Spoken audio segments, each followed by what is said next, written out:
Hello and welcome back to the 5th episode of the Tower Sports Advising Podcast. Today's special guest is TJ Ward, assistant coach at the University of Hartford. How's it going, Zach? Good, how about you? Good. Happy to be here. All right, let's move a little bit into your playing career. 4-year member of the Hawks from 2015 to 2018, two-time All-East, All-Conference awards, and served as team captain in final 2 seasons. Part of the 2018 squad that made program history, leading Hartford to their first ever America East regular season championship and America East tournament championship, bringing the Hawks to their first ever NCAA tournament appearance. Jay followed his time with the Hawks with a 4-year professional career. His first 2 seasons were with the Birmingham Bloomfield Beavers, the USPBL, where he played second base and third base, helping the Beavers capture the USPBL championship in 2018. Posting a .296 batting average, a .980 fielding percentage in 72 career games, adding 43 RBIs, 8 home runs, and 22 extra base hits. Following his time with the Beavers, he played 2 seasons with the New Jersey Jackals of the Frontier League in 2020 and 2021. After playing at Hartford for your college career, what were the big takeaways for you in your playing days with the Hawks? I would say coming into a situation where, Coach Blood and Coach Mal at the time were rebuilding a program in a sense.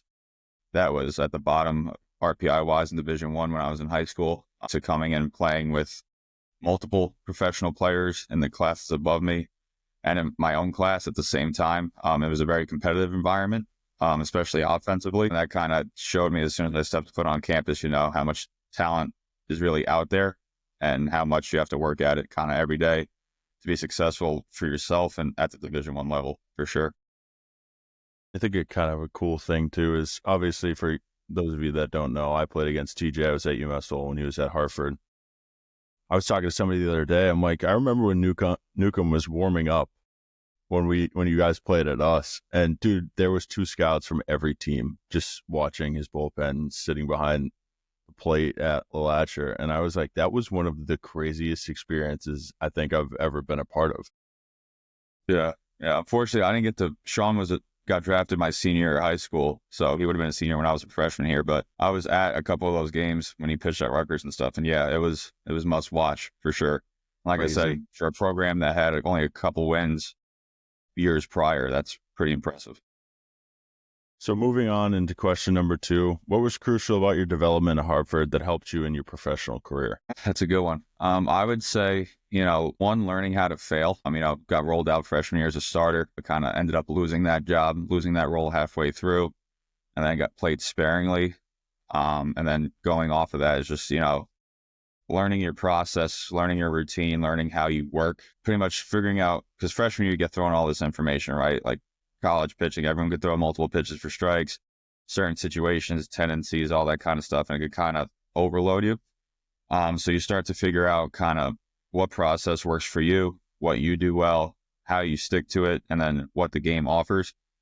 So working through that, my 4 years playing pretty good college pitching, before America East play, we would play Santa Barbara, Oregon State the year they won it, UVA the year they won it. You start to build a confidence where these guys are good, but they're not like superhuman. So when you get to that next level of independent professional baseball, you've seen it all before and you know what works for you. And it's just a self-confidence thing. So you have to fail in order to succeed in this game. Game of failure, 300 hitters get out 70% of the time. So being a successful high school player, getting knocked down a little bit freshman year, it takes some type of self-evaluation and some process evaluation to take you to that next step. And the coaches here gave me a longer leash probably than most would in the area, which is a benefit of playing at a mid-major. At the time before the transfer portal especially, they gave guys that they invested in time to develop and fail. So I think that was the biggest benefit early for me in my career at Hartford that paid dividends at the end. Awesome. So moving on a little bit into your coaching career. Started your coaching career in 2019, coaching 2 seasons at Ramapo College of New Jersey. Served as assistant coach and specialized in hitting, working with infielders. After the 2021 season, TJ returned to his alma mater as the assistant coach, currently in his 4th season with the Hawks. In 2022, the Hawks finished with 61 home runs, a new program single-season record. And in 2024, the offense finished with a 400 OBP, finishing first in program history. Can you explain the differences of your coaching experience at Ramapo and Hartford? Yeah. So Ramapo was my first college coaching job at 23 years old. Kind of got thrown on staff a month before the season started. And I was coaching guys essentially that were the same age as me, and one or two were a little older than me. One kid I ended up was my high school teammate. So it was a good way to, be the player's coach, be the vibes guy in a sense, bring positive energy, help them out, relate to them a little bit. But the good thing was at Ramapo too, like the rest of the coaching staff was under 28 years old. So that was the whole theme in a sense of what we were doing, which is kind of cool. And from a recruiting standpoint, Ramapo is mostly New Jersey, New York kids, right? At Hartford now, having played here, knowing Coach Mal's message, having spent 8 total years here now, I know the place in and out. There's nothing that the players go through that I haven't really experienced. And it's just not an easier situation, but it's a little more comfortable. At Ramapo, I kind of had to learn what they wanted. It was my first time being a coach in terms of having to relay a message, do scouting reports, figure out how they travel, how they practice. And it was kind of a good experience to see a different perspective or how another program does it that has been successful in the last 20, 30 years historically. So, and going from Ramapo to Hartford has been pretty seamless. And the guys at Ramapo kind of gave me the freedom to do an experiment with what I wanted. Some failed, some of it worked, and I was able to take that and bring it here. So both pretty similar experiences in terms of the freedom and being close to the players in age, I guess you could say.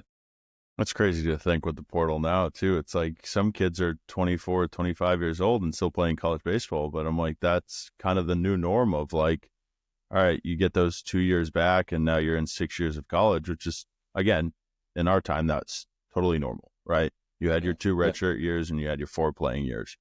But back in the day, I feel like also it would be more limited of like the NCAA wouldn't grant you that final year. Or now we're moving into, all right, you're almost guaranteed those final years. File a waiver and you're set. Like can't really stop you anymore, it seems like. And then my first year back at Hartford, we had a catcher that was 25, 26 years old, a year younger than me at the times. The game's definitely gotten older for sure, which is hurting the high school guys in a sense. But I think we're a year away from the COVID stuff being kind of getting back to the normal age of college baseball, hopefully. Right. I think of it as like I took 1 redshirt year and I'm like, I felt like I was the oldest guy in the room. Like, and I was I was 22 years old at that time. And now you look at it and it's those guys are 24, 25. I'm like, being in college, 24. Yeah, right. 24 and 25. I'm like, you've been there for 6 years. Yeah, it's a different world for sure. All right. Growing up in the Northeast, I always like to throw in a question here for coaches that grew up in the Northeast. What do you think the hardest part about your recruitment with growing up in the Northeast was? That's a 2-part answer. I would say everyone in the Northeast wants to play down South, right? And no one down South wants to come up and play in the Northeast, right? So you're going against those kids who have field access pretty much 12 months a year, are in front of those schools more often than you that you want to go to. So your exposure is very limited to like maybe a Fort Myers, Jupiter type of tournament, because that's what it was when we were coming up. And maybe like 1 or 2 North Carolina tournaments. And if they happen to come up to Super 17 Diamond Nation stuff. So unless you went to one of their camps, which I didn't always have the money for, so I wasn't going to go to North Carolina camp, for example, on a whim, hoping they would like me. So part of it was being a little realistic. And like we were talking about before, the schools that are going to show interest to you being a Northeast kid, there's a ton of them in the Northeast. So that's going to be like your initial feedback, your initial interest. And then going off of that, like I said, it's just, you might think you're ahead for your region, but like there's kids in Florida, Texas, California that are just doing this 12 months a year and have better facilities, better access than you. So it's kind of coming to a realization that, the schools that are recruiting you, you're kind of meant for in a sense. I think a good point there that you made too was the California, Texas, and Florida kids. Like, most of those kids that come up here for their freshman year don't end up panning out because they can't comprehend with that weather of like, all right, dude, it's 20 degrees and we're going to go to Florida next week, whether, again, what division you play at, where your spring trips are. But there aren't many kids that make it out from Florida, from Texas, from California that come up here to play baseball. I feel like kids that I played summer ball with or college baseball with, there's not that many that made it all 4 years. Like they just went back down and played somewhere else, took their transfer into whatever, which is totally fine. But I'm like, there's a special breed of kids up here, and that's why most of those kids get recruited by these schools up. A little more blue collar, having hitting a volleyball gym and then move the stuff out to the soccer turf field to get your infield work in, right? Because your field is either natural or isn't ready yet. Yeah, there's a certain type of adaptability that you have to have working inside, outside, and just making it work with whatever space you have given the weather situation. Right. So our guys do a pretty good job of that right now. The ox floor gym, hitting ground balls. Yeah. If you could field on those things, man, you could field it anywhere. Easily. And it's not like every school around here has turf as much as everyone wishes they could. But I mean, if you got a turf soccer field or a football field, most schools would get out there with it whatever time they have and make the best of what they can do, especially in college. Yeah. All right, moving on a little bit into recruiting. What are you looking for in a recruit when you go to see them play? Is there something that stands out for you, both hitters and pitchers? Like the overall answer for both pitchers and hitters would be like your presentation. One, I guess it's kind of cliche, but the eye test, how do you look in the uniform? Like, are you sloppy? Like, do you look the part? Like, can I see you in a Hartford uniform 1 or 2 years from now? Your energy, how do you carry yourself on and off the field, in the dugout, on the mound, in the box? Like, do you have a presence and are you excited to be at the field? And then you go into baseball actions, do you look the part? Like, are you playing good catch? Are you swinging at strikes? Are you making the routine play on the infield? Simple stuff like that. Are you filling up the zone as a pitcher? Do you give up a hit and then do you get right back in the zone? Do you work quick to the plate? And then one for me that I feel like was always more so me as a player, not the most talented, but like your IQ. Can you understand the situation at the time and make multiple plays based off of that? Shortstop, first and second, ball in the hole. Can you go to third? Do you know where to go with the ball? Hitters dropping down a bunt for a hit because the third baseman's playing way back in left field. Little stuff like that helps me realize that guy understands the game, makes my job a heck of a lot easier by the time they get on campus because we don't have to go over that with them. And then obviously once you root like that in a guy, once you first identify that, then you get into like the grades and all that kind of stuff. So pretty much presentation, energy, and actions are like the first initial sellers for me. I feel like a good point you made there is like the IQ. I feel like nowadays, watching kids play, the IQ of a kid that might be something of like what you said is very limited on a field now. And it's like those kids stand out more. Yes, there's that better group of kids, right? There's your star players on those teams. But the kids with the IQ kind of catch the eye more of college coaches of like, all right, this kid just guy's playing deep in third base and this guy's a 3-hitter and he just laid one down. Like a lot of kids don't do that anymore. And it's like, I think back to when I played, like nobody was playing me base even. So eventually I was quick enough. Like I learned how to do that. Where it's like baseball is a lot of now is like kids are teaching themselves things. Again, not every school has unlimited resources, right? So it's kids are watching, kids are learning, and coaches are coaching. And you're going back to like, what can I learn on my own? And like you said, IQ. So perfect example is, again, what you said, a 3-hitter laying down a bunt that he should have had no business laying down, but hey, it's a free hit and you're helping the team. Exactly. Little things like that lead to wins. Everyone wants to be metric based, training based, which is all, yes, you have to develop in a sense, but like what leads to wins? Getting guys on base, scoring runs, stuff like that. And kind of doing your job of like, all right, I just moved that guy over, let the 4-hitter drive him in, right? Are you more likely to recruit kids from team camps and college showcases or going to watch them play in events like Perfect Game and Prospect Select? I would say it's pretty much 50-50. The one benefit when a kid comes to like our team camp or a prospect camp is, we get to manipulate the situation a little more, meaning like if he's at a team camp and he's just, blowing kids away with a fastball, that's great and all. But like if I'm umpiring the game, I could be behind him like, hey, mixing a breaker here. You get to dictate what they're doing a little more at your own field. But no, at like a Prospect Select or Diamond Nation type of event, Perfect Game, like that's all good too because I get to see just how they compete on their own. when they see other people in the crowd.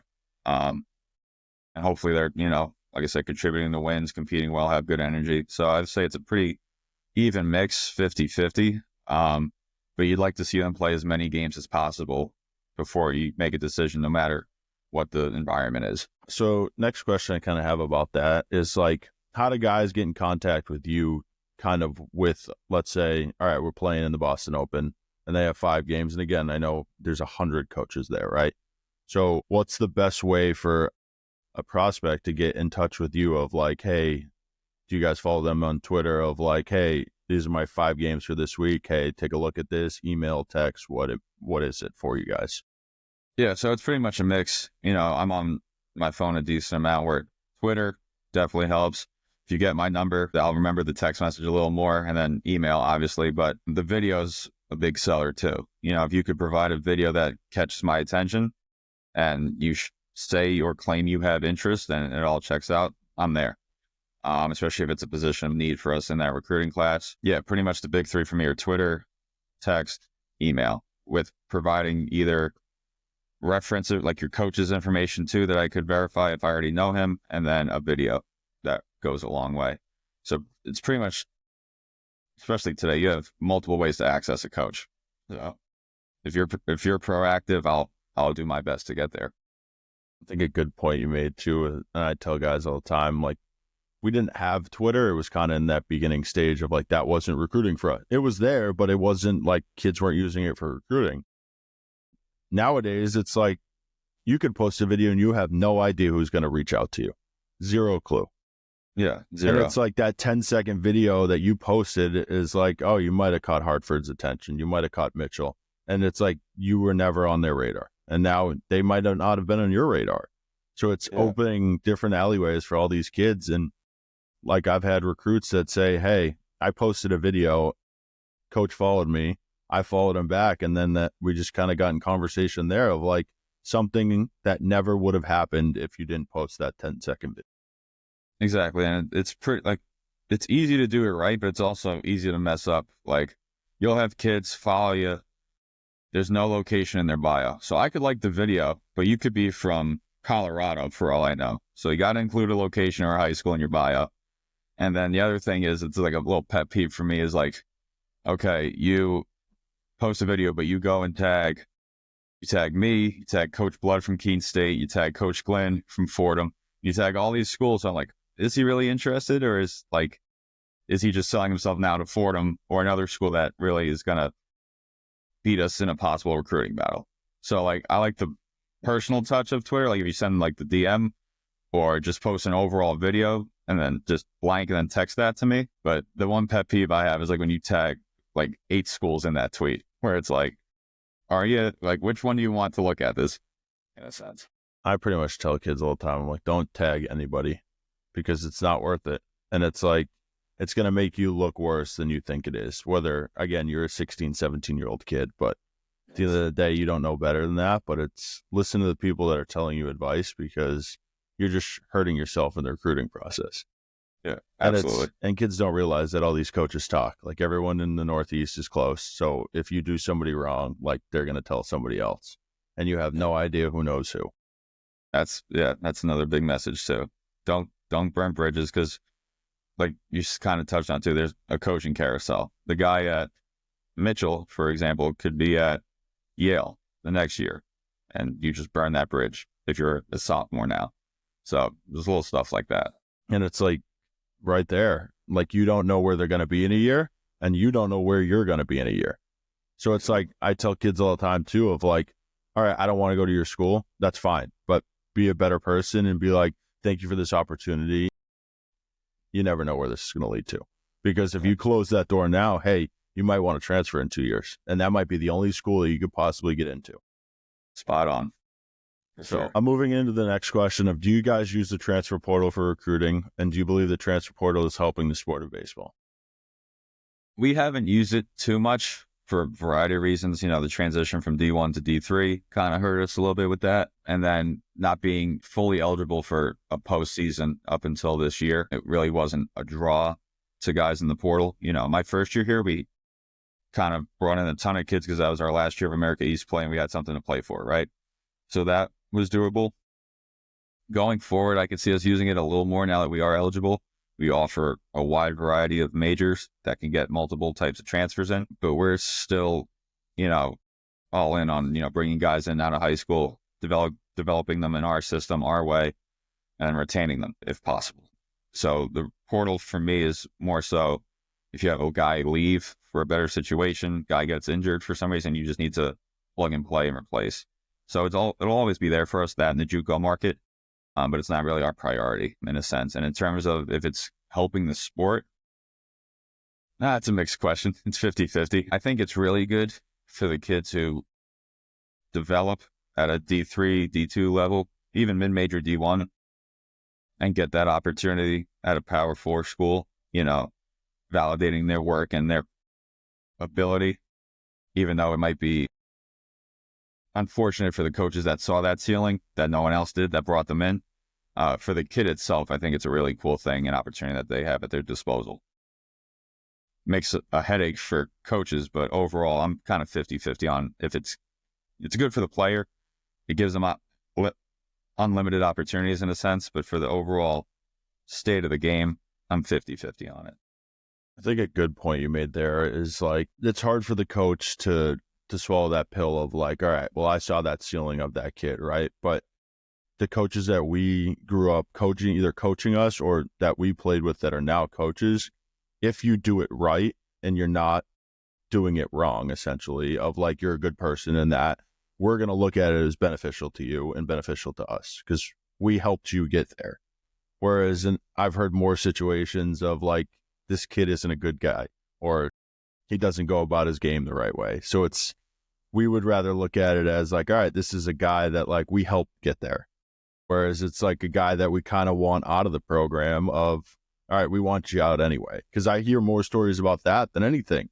Yeah, all right, you got that guy that's that high ceiling already, and he's just not a good teammate. He's not a good person. He's late to practice. He misses study hall, like whatever it may be. But in baseball now, I think that's kind of the cool part of like, back in the day, I played with guys that went from D3 to D2, D2 to D1. And it's like, that's normal back then. You didn't have to sit out. So it's like you had that opportunity. But now I see more of those D3 kids that are making that jump because they went to that D3 school for 2 years, put in the work, trusted the people that helped them. And now they got that opportunity that they never would have got out of high school. Yeah. And like you kind of like what I touched on before, like the other situation too is like you go to a D1 out of high school, don't play for your first 2 years and try to transfer, you have no stats.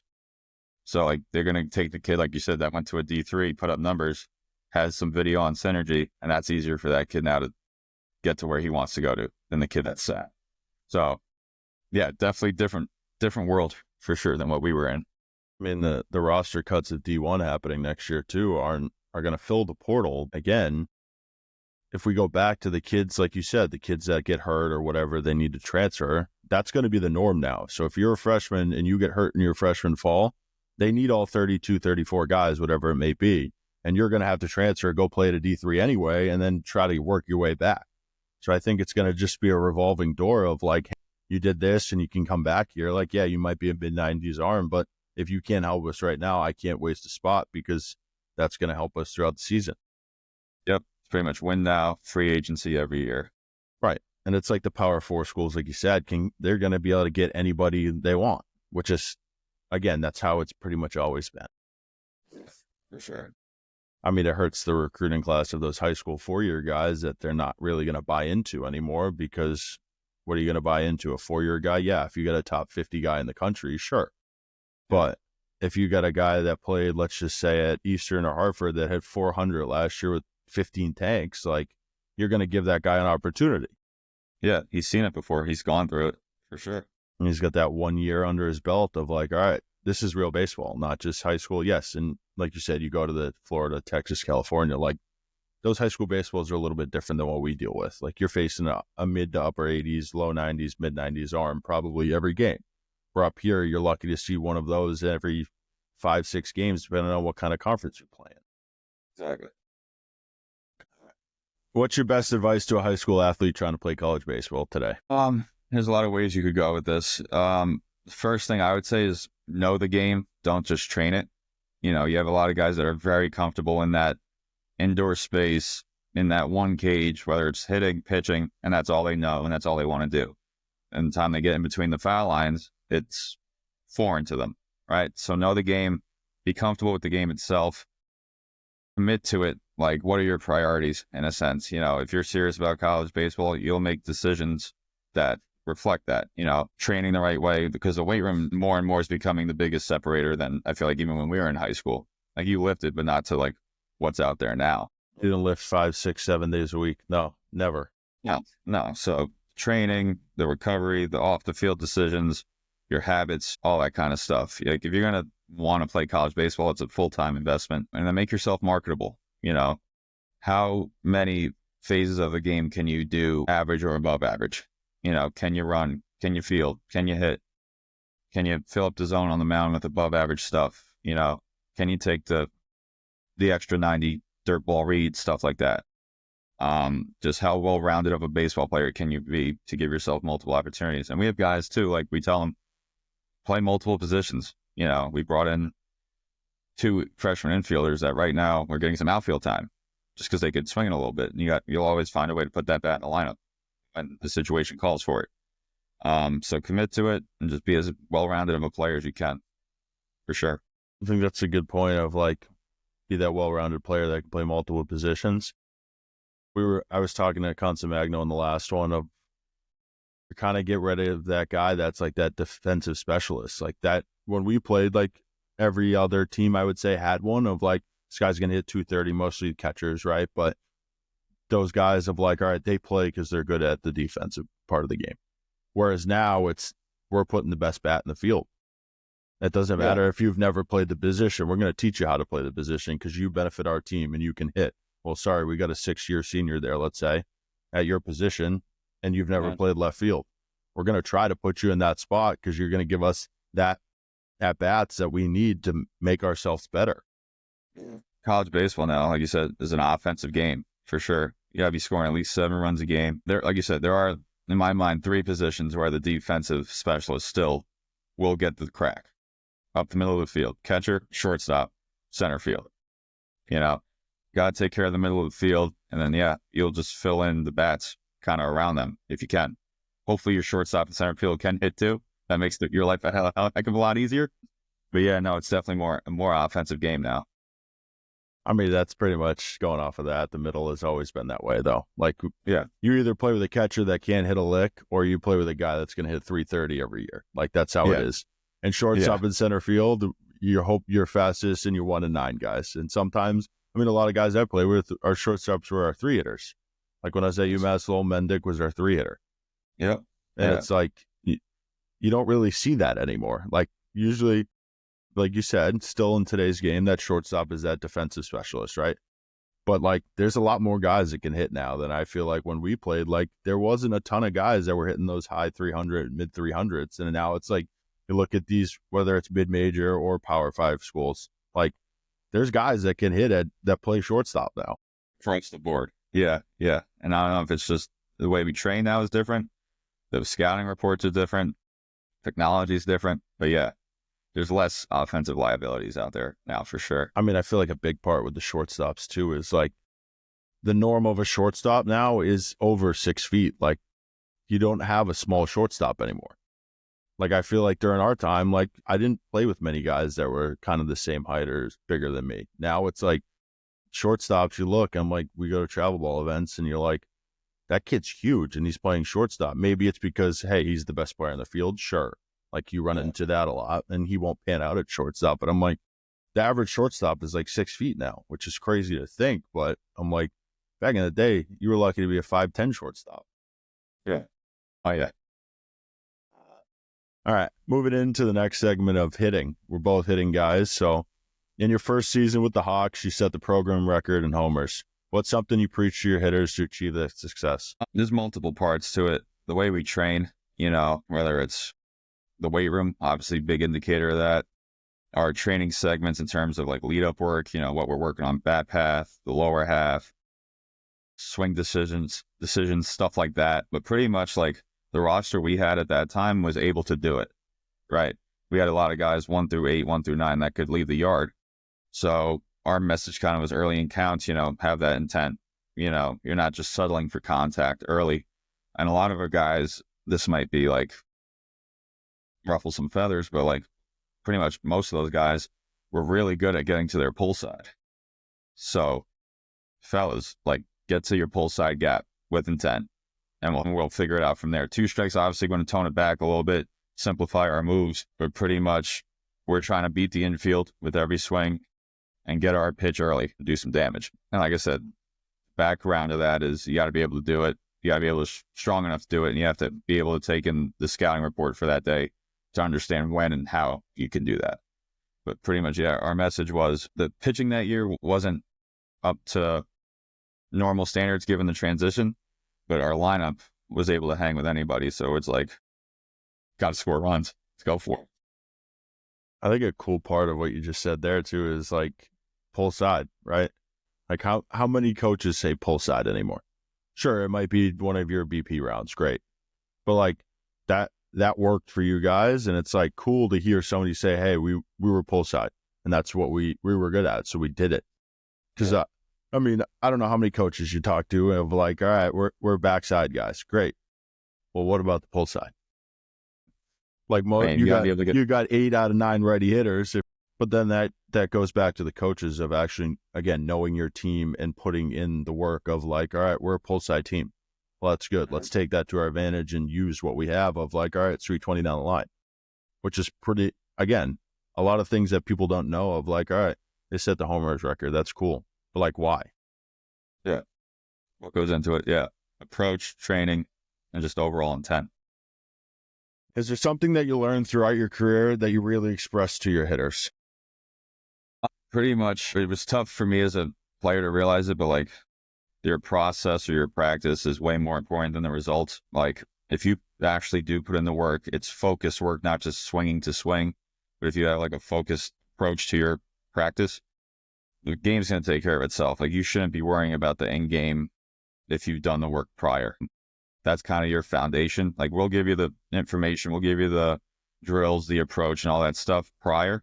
If you invest in it, you should be fine come game time. Like when we talk offensive goals with our guys, like I don't really bring up batting average. Like I don't like to look at batting average because the other day, for example, our catcher hit 3 balls on the screws. It was right at guys. Great at bats in my mind, but batting average isn't going to indicate that. So he's working in a good spot. He's in a good spot right now because of his practice and game. And then overall, it's just like simplify the game, like take the game for what it is. I think the best thing some guys could do is actually just watch the game. Can a pitcher throw multiple pitches for strikes? If not, sit on one pitch, be on time, just simple stuff like that that I was taught here that still holds true today is like, it's a simple game. Guys start to spiral once the failure kicks in. It's just how can we keep it simple for that? I think a cool part of what you just said too is your catcher hit 3 balls on the screws, right? The kids and the pressure of today's recruiting of like, all right, well, I went 0 for 3. Well, did you hit 3 balls hard? Was there a coach watching you hit 3 balls hard? Whether you like to hear it or not, like they'd rather watch you do that than get 2 bleeders for hits. Absolutely. How consistently are you on that barrel? That's all I care. Last question of hitting is last year you guys set the program record in OBP. You guys also had a 1-to-1 walks and hit by pitches to strikeouts ratio. Can you explain how crucial that approach is to your hitters? Yeah. So going back, kind of your approach is what you recruit, right? So lineup last year wasn't the boppers we had back in 2022. We were more of an offense that, had to get on, whether it was by singles, doubles, walks, hit by pitches type of thing, just grinding out at bats, not being free outs in a sense, and then open the playbook from there, get some movement on the bases, protected running, just creating offense in a sense. That was a team or a lineup where we had to create more offense than we could just line up and just go barrel for barrel. So yeah, like you said, the approach for that group was don't be a free out, right? If you had to be in 2-strike approach based on if you brought in one of your better arms, we were in 2-strike approach 0-0, right? And it's just pretty much finding a way to get on base and keep the line moving, one quality at bat at a time. I think a cool part of like I remember back in our days of like our fall practices would be like, how many quality at bats can you have, right? And We all watch. right, as a player, you look at it as like, and we both probably can say it, like we thought it was the dumbest thing in the world, right? We did. Like we were young kids at the time, right? Of like, all right, this is dumb. But like now you get into that spring season of like, hey, maybe you're not keeping track of them anymore. But like those guys that were at the top are probably still at the top. And then those guys that kind of didn't buy into the process, as people would say, like, hey, you'd find 2 or 3 guys at the top of that now of like, oh, you're doing it without even thinking about it because you thought it was dumb then. But now we don't keep track of it. So it's like, all right, maybe you're the leader now. Yeah, exactly. It's all about buying into it and understanding why you evaluate certain things. Like, oh, he worked multiple 6, 7+ pitch at bats. Why does that matter? So that team doesn't have a good bullpen. Now you tap into that bullpen a little earlier. Stuff like that. And you'll get playing time because of that. Sure. Right. Absolutely. As dumb as it sounds, like kids don't want to believe it, but you'll get playing time because you had a quality at bat 2 out of 3 a game, whether you got 2 hits or not. And maybe again, it goes back to that defensive specialist of that guy that, hey, you don't have a good bat, but you have a great glove. And then you give us 2 quality at bats a game. You're not coming off the field. Never. You can move a guy. Yeah. Little stuff like that. All right. Moving on into development. Are you guys at Hartford open to recruits about development that needs to be put in before arriving to campus? Yeah, we're pretty much, we love to over communicate that kind of stuff. You know, our strength coaches do a great job too, in terms of, you know, once their deposit's paid, and that summer, they pretty much have an idea of what the program, the terminology and all that stuff looks like. We give them the dates of where they need to be throwing wise, you know, expectations hitting wise. And then we give them like a week or 2 buffer on campus for them to like do that same stuff, but on our own field. So by the time we get them in the fall, it's like seamless. We hit the ground running. But no, all the expectations are communicated, and our older guys do a good job of bringing the recruits and the younger guys along with them on their end. Kind of touching off of, can you kind of explain the fall breakdown? I know every D3 is different, and I believe it's 15 days now? Up to 24. 24 days. 24 now, yeah. So obviously every school is different. Obviously you don't have to give everything away, but kind of how your fall would look like going into your D3 freshman year at Hartford. Yeah, so this past fall, for example, we use one day, kind of 2 weeks in, as like a showcase day.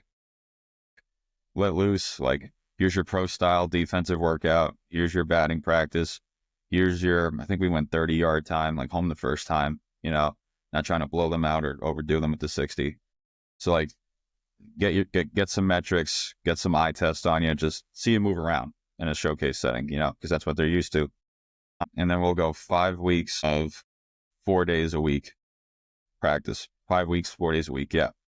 So that's like a Tuesday, Thursday, Friday, Saturday practice time. And you're lifting 3 days a week based on your class schedule. We have 2 different groups for that.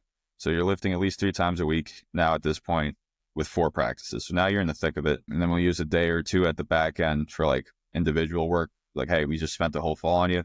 This is what you need to work on going into the winter. This is where we see you, stuff like that. And then obviously one of those days is a fall game, multiple inning fall game against an outside opponent that you get to do it live in a sense. So it's no different than the D1. It's just you lose that sense of individuals and the 6 days a week, pretty much. The full-time job essentially of like, all right, you kind of have a little bit of a life here, which again, a lot of kids that I feel like we played with that played D3 growing up of that, I think it was 15 days back in the day, right? Or it might have even been less. I don't even remember.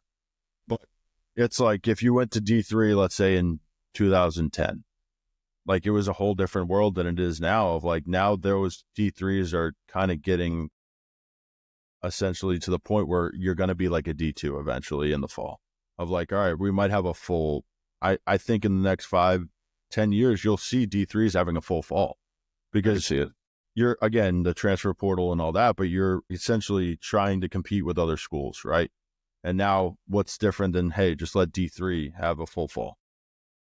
Yeah. There's been talks of it, like you said, for sure. I would like it, for sure. I think it would, again, make the experience for those kids like, hey, again, you got to move on, right? Great. But now you're going to that D3 and you have the same setup that you had at D1. Yeah, competition's not as high, or maybe it is, Because again, some of those D3 schools are probably better than some of those low D1 schools. Who knows? Depending on year to year. Right. A lot of parity once you get to that level. The next question of what's a key thing you guys do at Hartford to improve the development of your players that you might have learned from your playing career? I would say one, that the facility and the access we have to it. Our guys could get into our hitting shed to the field pretty much all hours of the day while it's light out. So the access they have is a big indicator, one. Two, our strength coaches are always around. Like if you have a class conflict, they'll make time for you. So you're getting your own work on the field, you're getting the physical component, and then pretty much what we do is, like we said, Coach Mal would do it with the hitters when I was here, is like, just how simple can we make hitting, in a sense? Good rhythm, being on time, having a good approach, swinging at strikes, right? All stuff that is pretty controllable and that we still chart. Our indoor chart consisted of, did you chase? Did you whiff in the zone? Did you hit a ball hard? And how many pitches that at bat did you see? Like pretty simple stuff. And then we also give guys, like you said, like if you're good enough as a freshman, you're going to play.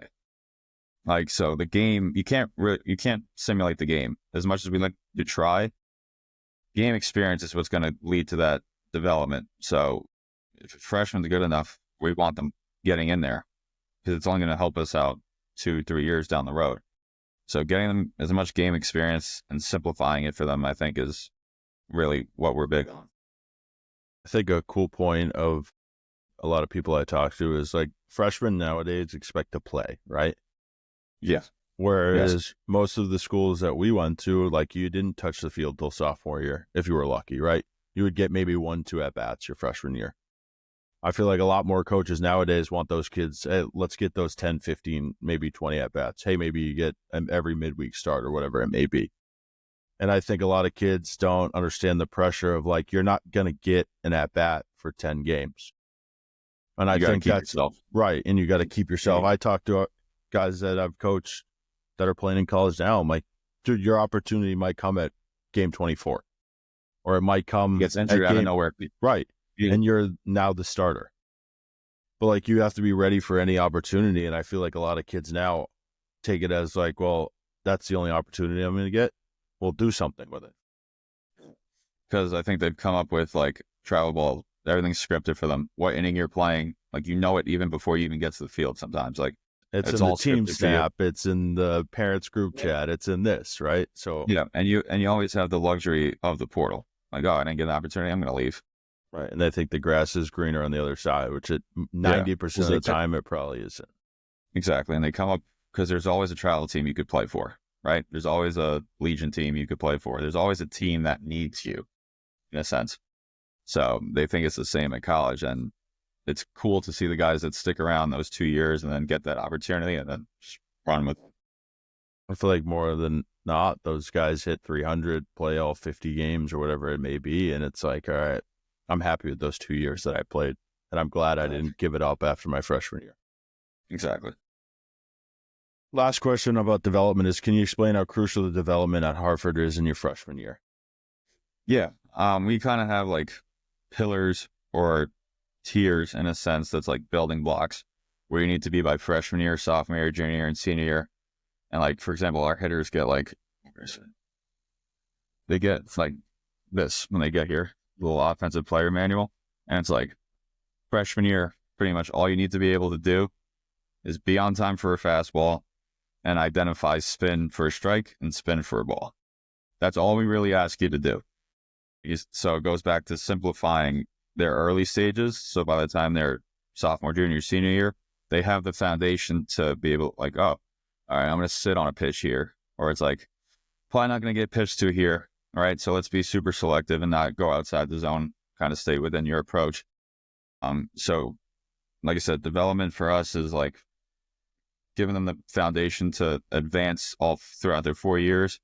And then just game experience, if we could play them, we're going to play them, and then we're going to put you in summer ball, right? Which is kind of like a touchy subject for some people because they try to hide players now in summer ball, or guys would rather train in that little indoor environment, but nothing beats the game, right? The more games, the more you'll learn.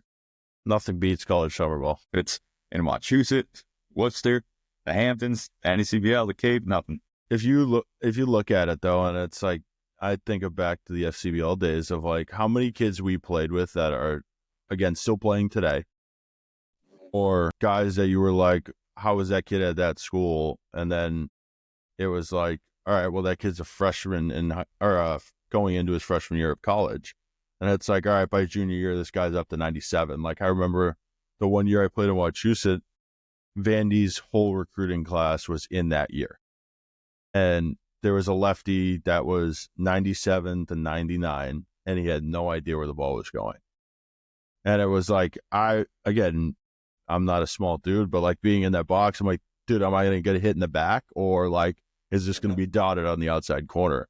So I think a lot of kids grow more in summer ball now because some kids see better competition in that summer ball than they saw all college season, depending on where you play. Yeah, and there's not that sense of, I wouldn't call it pressure, but like, there's not that guy chomping down your neck. Yeah, it's fun. It's fun. It's laid back. You're playing every day for the most part, depending on, again, what league you're in. But it's like, oh, what's better than playing every day? All right, well, I got 10 at-bats my freshman year. Well, hey, I'm going to get 140 playing summer ball. And then by the time I'm in the fall, I'm back. I'm caught up to everybody else that played. Or even further along than they were last year. And now it's like, all right, now I get that time to start. And I think a lot of people that don't play summer ball, and again, in that small atmosphere of what you're saying, are so far behind when they come to campus. Yeah, I would agree for sure. Training's good and all, but nothing. Yeah, you need those game reps. You got to see some stuff. It's just like, I get it. Kids want to be kids at the end of the day, but like you signed out for 4 years of college baseball. Yeah. So go play the summer ball, because you're going to have more experiences than that you remember that were fun. Right. And it was fun. It's laid back. You can kind of do what you want. You meet a bunch of kids and it's like, all right, this is the experience of, this is fun. And then when I get back to school, it's like, all right, now I got to put it back on and let's figure this out. That's right. All right. Moving on a little bit into roster. Do you guys have a roster limit at Hartford? I wouldn't call it a limit. Like I said, with this transition, we're still trying to figure out what that could be or what it is. I think right now we roster up to 47. We have like 47 jerseys. You know, we travel usually with 36, and then like in a given home game, there'll be like 42 guys in jersey. But I think we could roster up to 47 right now, given our situation. Can you kind of explain how you guys build out that roster, meaning the breakdown of pitchers and position players, and kind of how that benefits you guys? Yeah. So I think our goal would be to be as close to 50-50 as possible. Because at this level too, you see a little more two ways, like that could do both. So those kind of factor in. But usually around like 20 pitchers, 21 pitchers, 21 position players, that'll get you to 42. And then a couple other guys that could fill in certain needs or roles, whether it's an extra catch, having a fourth catcher always helps, or an extra outfielder or a utility guy that could bounce back and forth from the outfield and infield. But you pretty much like to see it 50-50 in a sense. I think a cool part of what you were talking about with the two ways too, of like, I feel like that's kind of like a norm now. Like I think there's better two-way guys now than there was, because it's more frequent of like, all right, hey, I was like a 82 to 84 on the mound. Like, hey, can I give this a shot? Or it's like, I feel like when we played, that wasn't kind of the option. Like, you had to be a stud at both. Yeah, exactly. Or you had to physically be able to handle it too, especially at the D1 level. Like, that's a different factor. But even at our level, like, we have two ways, but like, if you're overswinging in the box and you look like below average on the mound that next day, it's like, hey, you're going to help us win more on the mound right now than in the box. Like, we have another guy that could do what you do that does it full time. Like, maybe this year, let's focus on the mound. And then next year, when that spot opens back up, you're a little more physically advanced now, and you can handle both. Right. And I think that pressure of, all right, I got to do both at practice, where it's like a lot of kids will benefit from, hey, here's one or the other. Hey, go play summer ball, be a two-way, right? And get that experience that you're looking for, and then come back next year and let's kind of see if that's still an avenue that we can figure out. Exactly. All right, moving on to my last question. Do you guys host a showcase camp or team camp throughout the year? But yeah, we have multiple. The team camps have been good for us in the past couple of years, just because we get teams up anywhere from New York, New Jersey, Long Island, all the way up to, like the Vermont, upper Massachusetts area. So those are good in terms of drawing just student athletes to our campus to see. And then our prospect camps usually do pretty well too, where we give them, we pretty much run them through a Hartford practice and then give them live innings to play in front of us. I think we have team camps set up, one in June, one in July, one in early August. But now, like you said, touched on before at the start of this, like those are good kind of recruiting tools for us to like see you on our field. Prospect camp, we put you in our uniform.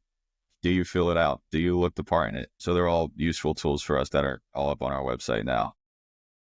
I think a part of that of like, do we see you on the field, right? I think the question there is as the recruit, do you see yourself on that field? So I tell kids all the time of like, all right, you've seen the school online, but have you been there to like visit it? And they're like, no, I haven't gone. I don't really like it. Well, how do you know? If you haven't stepped foot on the campus, maybe it's not what you're looking for. Great. Well, at least you went there and saw it. But I feel like more stories of like kids find out about these schools, they get invited to, let's say, the team camp or prospect camp, whatever it may be, of like, I never thought I'd end up at this school. But then you go out there, you get 2 hits in the inter squad or whatever you guys do, right? And you have a good showcase, and it's like, all right, now you're on their radar. Whereas before, you had no chance of playing there. Yeah, it's like your travel team goes to it, and like at these team camps, you see like the coach's true personalities at these things.